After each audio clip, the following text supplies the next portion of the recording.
Well, for more on the situation in South Sudan, I can speak now to John Prendergast. He's the co-founder of the Enough Project. That's an initiative to end genocide and crimes against humanity. And you have, John, just returned from South Sudan. I spoke to you just before you went. You've now come back. What struck you most during your trip?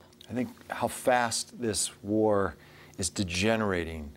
On one level, it's a political struggle, but on another level, because of the way the politicians have fought the war, it's turning into an ethnic struggle between the two largest groups in Sudan, the Nuer, in South Sudan, the Nuer and the Dinka. And you see these attacks like some of the ones we've just seen, terrible massacres, and that sparks revenge massacres, and then you get these cycles of tit-for-tat attacks between communities that just deepens this continuing cycle. You were in Bor, as you just said, in that very town where some of these attacks that we were shown have taken place. I mean, who is there trying to intervene between these two ethnic sides? Is there anyone that people on either side can trust to try and keep the peace? Well, the United Nations has a very large, one of the largest peacekeeping missions in the world, but the scale of the conflict dwarfs the capacity of the UN to be able to protect civilians, to be able to intervene between the two parties. And we're talking about a huge area anyway. A massive country. And so really the only hope we have here, the biggest hope we have here, is the peace process, which is in fits and starts trying to be constructed in Addis Ababa, led by African mediators, but backed by the United States and a number of other countries.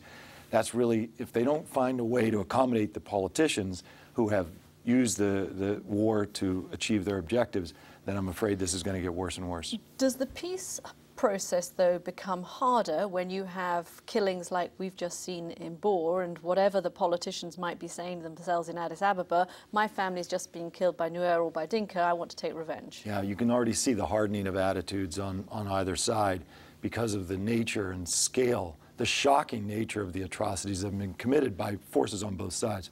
So I think that that's going to be one of the big things to overcome, is to be able to say, well, we're going to have a system of accountability for some of these crimes.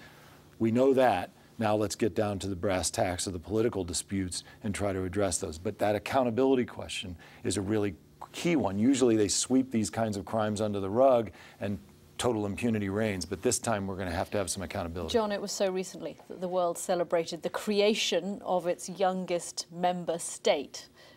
Looking back, were there things that could have been done over the past couple of years to avoid the situation that we are in now? It's a great question. You know, well over half the countries that go to war and then have a peace deal fall back into war. So this is sort of the norm as opposed to the exception. But I do believe real strong diplomacy that pressed and pushed the government of South Sudan to open up political space for disagreement, for dissenting views, for opposition, allowing the constitutional review process in this new state to unfold. So all the kinds of political processes that need to happen where conflicts can be resolved politically, that's where I think we could have made a difference. Okay, well, let's hope they can have some kind of solution now. John Prendergast, just back from South Sudan. Thanks very much for coming. Thank you, Katty.